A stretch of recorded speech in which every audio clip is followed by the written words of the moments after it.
আসসালামু আলাইকুম প্রিয় দর্শক, আজকে আপনাদের সাথে নতুন একটা রেসিপি শেয়ার করব। এই যে দেখেন, এখানে শুধু পানি নিয়ে নিয়েছি, আর পানির ভিতরে আমি এখন যেটা দেবো এই যে পিঙ্ক সল্ট, অল্প করে পিঙ্ক সল্ট দিয়ে নেব।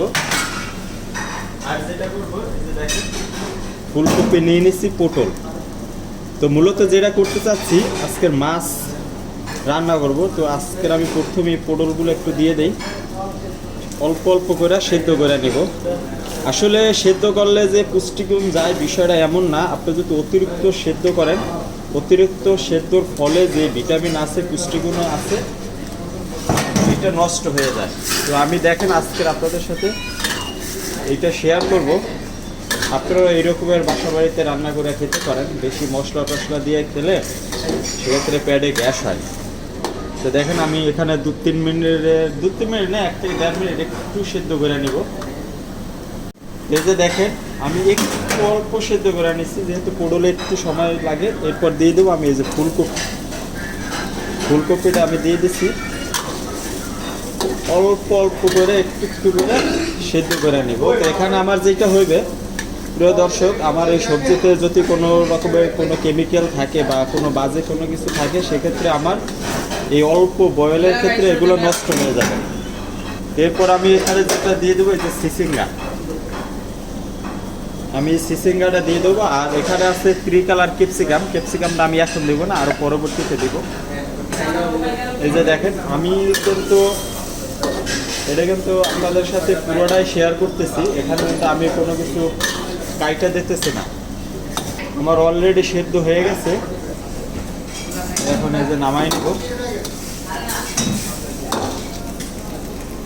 প্রিয় দর্শক, আরেকটা যেটা শেয়ার করি, যদি এটার সাথে একটু পুষ্টিগুণ চলে যায় তো তাহলে কিন্তু আমি এইটাই খাই ফেলাম। বিষয়টা এমন না আমি এই পানিটা ফেলে দিই। এই যে পানিটা আমি ফেলে দিলাম। আপনি যদি চান যে সবজির ভিতরে এই পানিটা দিয়ে দেবেন, দিলে দিতে পারবেন। এই দেখুন, দেখেন ঘি দিয়ে রান্না করবো আজকে। অল্প করে আমি ঘি দিয়ে দিতেছি।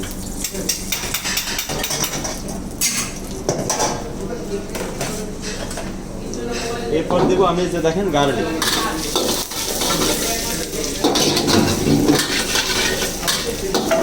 একটু হালকা দেবো। এর ভিতরে আমি সবজিগুলো দিয়ে দেবো। প্রিয় দর্শক, এখন দেখেন আমি ক্যাপসিকামগুলো দিয়ে দেবো এর ভিতরে।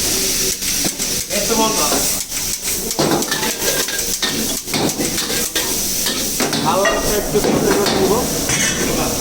এর ভিতরে আমি দিয়ে দেবো দুটি মাছ, ভিতরে যে মাছটা আমি দিয়ে দিচ্ছি। দেন আমি এর ভিতরে এখন পানি দিয়ে দেবো।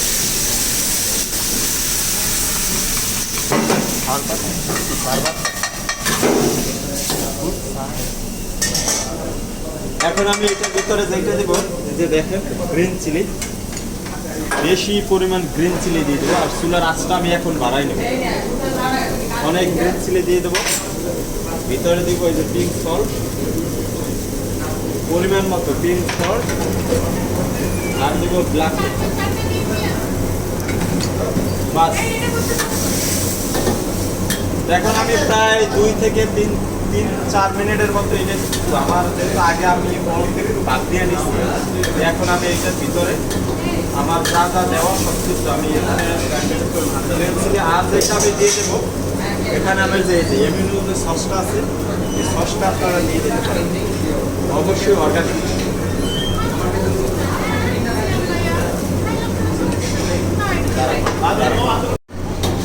প্রিয় দর্শক, দেখেন আমার কিন্তু অলরেডি রান্না প্রায় শেষ, রান্না হয়ে গেছে।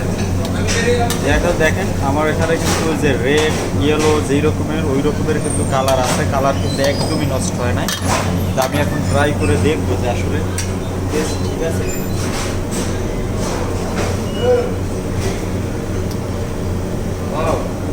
আর একটু মরিচ লাগবে। আর বিশেষ করে আপনারা যদি এগুলো বেশি স্পাইসি না করেন তাহলে কিন্তু খেতে পারবেন না, খেতে ভালো লাগবে না। সেক্ষেত্রে আমি ব্ল্যাক পেপার দিচ্ছি, হোয়াইট পেপার দিচ্ছি, আর এই যে দেখেন রেড চিলি দিচ্ছি। রেড চিলি যে আপনার খেতে হবে বিষয়টা এমন না। এই রেড চিলি থেকে এই যে গ্রেভিটা আছে বা যেই পানিটা আছে এটা একবারে ঝাল ঝাল হবে এবং ঠান্ডার জন্য খুবই উপকার। এবং সবজি আছে এখানে দেখেন মাছ আছে, সব কিছুই আছে। মাছ কিন্তু আমি কোনো ফ্রাইও করি নাই, কিছুই নাই। এখন হয়ে গেছে আমার পুরোটাই আজকে খেয়ে ফেলবো, এটাই আমার লাঞ্চ আছে।